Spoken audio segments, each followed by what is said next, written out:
Salut les terriens, soyez les bienvenus pour ce tour d'inspection de la semaine, avec encore une fois une actualité chargée. Les fêtes sont passées à une vitesse folle sans que pour autant SpaceX ne fasse une véritable pause dans ce programme Starship. D'autant que l'année 2025, année charnière à bien des égards, va commencer très fort avec d'entrée de jeu ce 7ème vol tant attendu, ne serait-ce que pour les objectifs très ambitieux qu'il affiche et dont on parle en détail dans cette vidéo. Initialement prévu pour le 10 janvier, Elon a finalement annoncé en jouant à un jeu en ligne que le vol serait reporté de 3 ou 4 jours, une possibilité donc d'un live lundi soir ou mardi soir en compagnie de notre Philippe National, mais nous vous tiendrons informés dès que nous aurons la date précise. Bon, chaque chose en son temps, et pour aujourd'hui déjà, allons prendre connaissance des préparatifs en cours au sein de la Starbase pour ce 7ème opus. Vous êtes prêts? On décolle pour Boca Chica.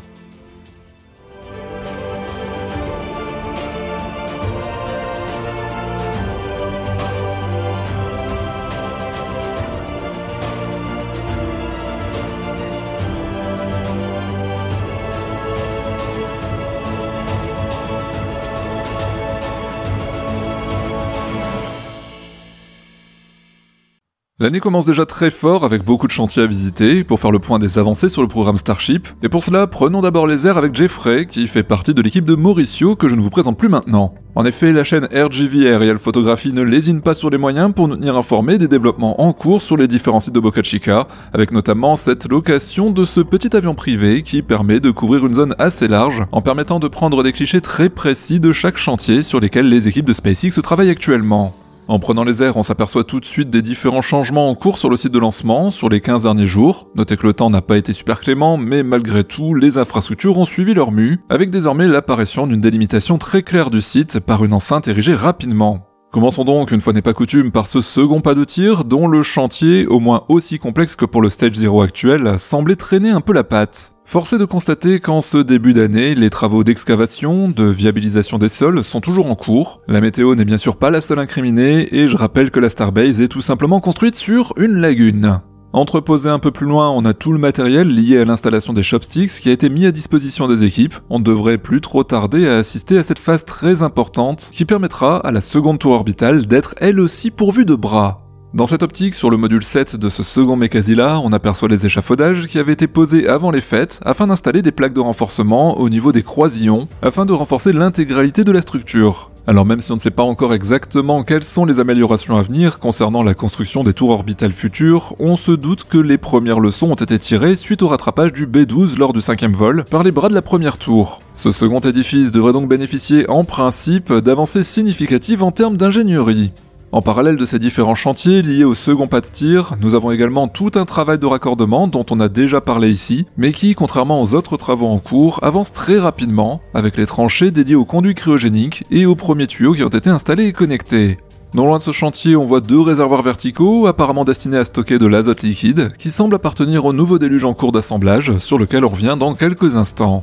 Attardons-nous d'abord sur la ferme à ergols que nous avons délaissée depuis un bon bout de temps, mais qui a poursuivi jusqu'ici sa reconfiguration. On assiste donc à la construction de nouvelles fondations, avec l'apparition de cette zone rectangulaire, située juste au niveau de la porte D2, accès principal du site de lancement. Non loin de là, de nouveaux échangeurs de chaleur et la tuyauterie qui va avec ont été livrés et installés. Plus loin, on aperçoit les 2 réservoirs horizontaux dédiés au méthane qui ont été livrés et placés à l'endroit exact où se trouvaient les anciens GSE, ces réservoirs verticaux démantelés depuis pour des raisons de sécurité. Au passage, je ne sais pas si vous vous rappelez du bâtiment destiné aux commodités et dont l'emplacement choisi par SpaceX nous avait paru à l'époque, disons, quelque peu incongru. En effet, celui-ci est situé bien trop près du pas de tir, et même avec un déluge censé atténuer l'onde d'impact des flammes des Raptors, il reste situé dans une zone un peu trop exposée. Cela explique sans doute les récents travaux observés, avec notamment ces échafaudages sur le toit. Des renforcements sont donc en cours sur ce bâtiment. Des travaux sont toujours en cours sur les bras de la tour orbitale du premier pas de tir, ainsi que sur la table orbitale, dont la circonférence est toujours bardée d'échafaudages, tandis qu'une bonne couche de peinture est appliquée sur ses jambes, comme après chaque vol. Mais ce n'est pas tout, car les chopsticks ont récemment reçu 2 nouveaux points de levage, qui, pour rappel, et comme leur nom l'indique, permettent aux bras de la tour de soulever les 2 étages de la fusée, afin de les assembler délicatement sur la table orbitale, ou pour les déposer. Avant de nous rendre sur le site de Sanchez, notez que les équipes de Mauricio ont récemment photographié de nouvelles structures livrées sur le port de Brownsville et qui appartiennent à la future unité de séparation de l'air. On en a souvent parlé ici, SpaceX aimerait tant que faire se peut acquérir une certaine indépendance en matière d'ergol et s'épargner par voie de conséquence des coûts de livraison ainsi que la noria de camions qui vient encombrer son site de lancement entre chaque lancement. Notre Sherlock Holmes de la Starbase, Zach Golden, a, pour sa chaîne CSI Starbase, élaboré à nouveau sur l'importance pour l'entreprise de réduire au maximum ses coûts. Une unité de séparation de l'air permettra à SpaceX de produire son propre oxygène liquide et son azote, et Philippe a également pas mal creusé le sujet en réponse à vos questions chaque mercredi. Je vous invite donc à vous référer à son tableau dans la description de cette vidéo afin de visionner le journal de la Starbase qui traite de ce sujet. En tout cas, affaire à suivre, on vous tiendra informé. Allez, à présent, faisons un point sur les prototypes, car vous le savez bien si vous participez régulièrement à nos tours d'inspection de la semaine et du week-end, SpaceX entre deux lancements ne chôme pas et prépare toujours les prochains vols, même pendant les fêtes. Donc mieux vaut suivre le rythme, et pour ça je vous invite vivement à vous abonner et à supporter l'incroyable travail de Starship Gazer, lui aussi toujours sur la brèche, avec des clichés dont lui seul a le secret, armé de son œil de lynx. Ici on a cette photo du prototype S-35 qui nous permet de deviner le nouvel emplacement dédié au point de fixation des bras de la tour pour le futur rattrapage du deuxième étage. Cette ouverture noire, renforcée en forme de carré, pourrait bien constituer l'endroit où les points de fixation des chopsticks viendront s'enfoncer. Une manœuvre qui là aussi risque de s'avérer autant impressionnante que celle du premier étage et qui, si tout se passe bien, devrait être tentée cette année. Chrome Kiwi, qui suit la chose de près aussi, fait remarquer à juste titre qu'Elon Musk vise le rattrapage du deuxième étage de la fusée dès le 8e vol. Il semblerait bien selon lui que ces nouveaux points de levage, mis à jour très récemment, pourraient servir pour la pose et la dépose des prototypes sur la table orbitale, mais aussi pour le rattrapage du deuxième étage du Starship. Alors certes, le premier et unique, à l'heure actuelle rattrapage du booster par les bras de la tour lors du 5e vol, s'est révélé être d'une telle précision qu'on est en droit de penser que cette pièce, d'apparence assez simple, puisse remplir ces deux fonctions. Mais une autre hypothèse, toujours selon Chrome Kiwi, qui au passage a souvent de bonnes intuitions, serait la possibilité d'un dispositif tout autre, avec des points de pose directement déployés via des rails coulissants, lors de la dernière phase de vol depuis l'intérieur du vaisseau vers l'extérieur, afin de permettre, à la manière du booster, une simple pose sur les rails des bras de la tour. Bon, attendons un petit peu tout de même, car pour l'instant il nous manque encore certaines infos, mais j'ai hâte de voir quel dispositif sera choisi, et il y a des chances qu'une fois de plus, l'ingéniosité des équipes de SpaceX nous bluffe à nouveau. Mais revenons à notre booster, je parle bien sûr du B-14 qui devrait compter parmi les 33 Raptors sous sa jupe, un moteur bien particulier qui se démarque de tous les autres, mais je n'en dis pas plus, on reparle de ça dans quelques instants. Installé sur la table orbitale qui désormais est entièrement repeinte, le premier étage qui participera au 7e vol semble fin prêt. Notez qu'il a bien reçu sa couronne, cette fameuse section hot staging à son sommet, qui est appelée à évoluer vers un autre design, mais qui, jusqu'à preuve du contraire, a parfaitement fait ses preuves. Pour rappel, cette section est impliquée dans la phase de séparation à chaud des deux étages. Un autre fait notable, c'est l'installation des fameux FTS sur le booster, qui est une étape importante des préparatifs du vol, et qui indique que la prochaine fois que le booster quittera le pas de tir, ce sera par les airs, propulsant du même coup le S-33 vers son destin. Le B-14 en a aussi profité pour effectuer quelques tests avant le grand soir, faisant pivoter sur leur axe ces fameux grid fins, indispensables pour la phase de retour sur Terre. Enfin, les deux points de fixation du booster ont, comme le veut la tradition, été retirés pour la dernière phase des préparatifs. Je parle ici bien sûr de l'assemblage des deux étages. D'ailleurs, à l'heure où vous regardez cette vidéo, il est probable que la fusée se tienne déjà en un seul morceau sur son pas de tir.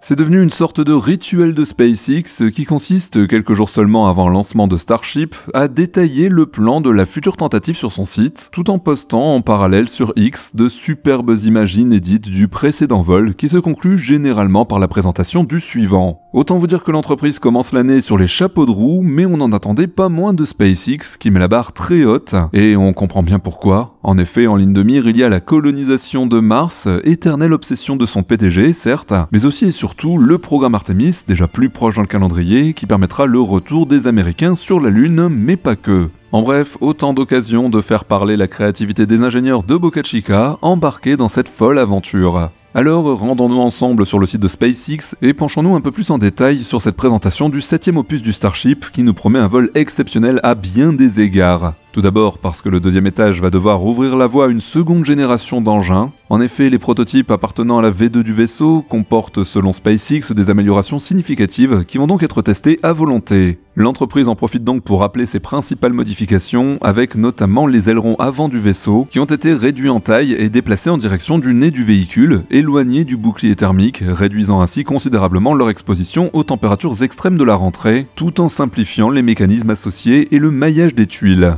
SpaceX rappelle aussi l'augmentation de 25% du volume des réservoirs de la V2, avec des conduites d'alimentation plus étanches et toutes sortes d'améliorations sur les équipements et leur protection pour plus de fiabilité et une optimisation de leur performance. Le S-33 ouvrira réellement la voie à une nouvelle génération de Starship puisqu'il sera équipé de tuiles de dernière génération, avec une couche de protection de secours pour parer à des dommages ou à des pertes importantes sur son bouclier thermique. Un nombre important de tuiles seront d'ailleurs retirées pour tester les zones vulnérables du véhicule. Plusieurs options seront là aussi testées, avec des tuiles métalliques dont une en particulier se verra dotée d'un refroidissement actif, tandis que d'autres testeront des matériaux alternatifs, toujours dans l'optique de protéger au mieux le second étage du Starship lors de sa rentrée atmosphérique. En plus des équipements de communication Starlink, des gains de performance significatifs auront été apportés au logiciel, aux batteries ainsi qu'aux 30 caméras à haute résolution, dispatchées à différents endroits clés du véhicule. Ces dernières, qui nous permettent de suivre en direct les lancements et de profiter d'angles de vue complètement dingues, ne sont pas uniquement dédiées, vous vous en doutez, à la com de SpaceX. En effet, leur fonction première, c'est surtout de fournir aux ingénieurs de l'entreprise un aperçu en temps réel des performances du véhicule et la possibilité pour eux de s'informer donc en direct de la fiabilité des équipements, de leur comportement, et ce depuis la toute première seconde du vol jusqu'à la dernière. Ça tombe bien d'ailleurs parce que le prototype va avoir pas mal de pain sur la planche. Si tout se passe bien durant le 7e vol, le S-33 va devoir s'acquitter d'une tâche qui n'a jamais encore été confiée à ses prédécesseurs. Il va devoir déployer 10 simulateurs Starlink, autrement dit des objets de taille et de poids équivalents à ceux des satellites de nouvelle génération, qui vont être testés dans son distributeur PES, testé au passage lors du précédent vol. Alors on parle ici de simulateur car il s'agit de ne pas sacrifier un contenu précieux lors d'un tout premier test, puisque la réussite d'un tel essai n'est absolument pas garantie. C'est pourquoi, dans le cadre de ce premier exercice d'une mission de déploiement, ces simulateurs suivront une trajectoire suborbitale avant une rentrée atmosphérique au-dessus de l'océan Indien. Il y a d'ailleurs de grandes chances qu'ils se désagrègent durant cette étape. Du côté du vaisseau, le rallumage d'un seul moteur Raptor dans l'espace est également prévu. Mais ce n'est pas tout car d'autres tests en vol, axés sur le retour du vaisseau, comprendront plusieurs expériences de rentrée, tout orientées vers l'acquisition d'informations sur cette manœuvre de rattrapage, et donc sur la possibilité de réutilisation du second étage de la fusée. Une étape difficile qui pourrait bien être testée dès le 8e vol d'ailleurs. Plusieurs capteurs radars ont été installés à cet effet sur les chopsticks, dans le but évident d'augmenter la précision lors de la mesure des distances entre les bras et le vaisseau, revenant vers la tour orbitale. Enfin, les équipes de SpaceX confirment, pas de surprise de ce côté-là, qu'elles préparent le vaisseau pour des missions de plus en plus complexes et longues, à l'instar du fameux premier test de transfert d'ergol qui sera mené cette année en principe, et qui pour rappel est crucial pour pouvoir envisager des missions telles que celle d'Artemis. Pour ce qui est du premier étage, le B14 dont nous avons parlé tout à l'heure, il nous promet de passer une soirée exceptionnelle puisqu'il aura lui aussi le droit d'ouvrir de nouveaux horizons et ce n'est pas à la manœuvre de rattrapage que je pense ici, mais bien à ce que nous avons évoqué samedi soir très rapidement, car c'est vraiment l'info la plus spectaculaire de ce 7e vol, et oui je parle bien de la toute première réutilisation d'un moteur Raptor prélevé sur le légendaire B12 qui avait servi pour le 5e vol et qui avait été pour la toute première fois de l'histoire récupéré par les bras de la tour. Est-ce que ce n'est pas une dinguerie ça les terriens ? Bon, je ne sais pas si vous vous rendez compte, mais ce 7e vol va être très intense à bien des égards, comme nous venons de le voir. Ça promet un live complètement fou. Alors, nous ne savons pas encore quel moteur sera réutilisé, et il faudrait pour cela lister tous les Raptors embarqués sur le B12, ainsi que ceux du B14, afin de trouver le numéro de série de l'heureux élu. Une tâche qui ne s'avère pas être aussi simple que cela, surtout si on se réfère à la liste élaborée par Rhino sur X pour les Ring Watchers, que je ne vous présente plus. Une longue liste de Raptors embarqués sur le B12 pour le 5e vol, dont au passage vous constaterez que seulement 25 d'entre eux sont listés. Sachant que le booster en compte 33 sous sa jupe, il semblerait que 8 d'entre eux, en toute logique, n'aient pas été validés comme réutilisables. Bref, toujours est-il que lorsque SpaceViewer a proposé un numéro de série comme potentiel candidat, Elon Musk semble lui avoir confirmé que son sens de l'observation était bon. Il pourrait donc s'agir du moteur R314 qui faisait partie des 20 Raptors périphériques du B12, mais rien de bien sûr encore. L'air de rien, cela déchaîne un peu les passions, et Rhino sur X dit qu'Elon Musk a simplement confirmé la réutilisation d'un Raptor, mais pas forcément le R314. En bref, affaire à suivre comme toujours, mais je serais curieux de connaître votre avis à ce sujet les terriens. Lequel de ces moteurs va être réutilisé? Les pronostics sont ouverts en commentaire, mais faites vite votre pari car cela ne m'étonnerait pas que l'entreprise communique juste avant le vol le numéro de série de l'heureux élu. Alors bien évidemment, le moteur réutilisé n'est pas le seul objectif du booster, en effet les mises à jour et améliorations sur les bras de la tour, ainsi que la protection de leurs différents capteurs, malheureusement endommagés lors du 6e vol, entraînant par voie de conséquence le détournement du booster vers le golfe du Mexique, devraient en principe permettre de confirmer cette manœuvre de rattrapage du booster tant attendue. Si les critères ne sont pas remplis pendant le vol, le booster suivra par défaut une trajectoire qui l'amènera à un amérissage en douceur dans l'eau comme son prédécesseur, le B-13.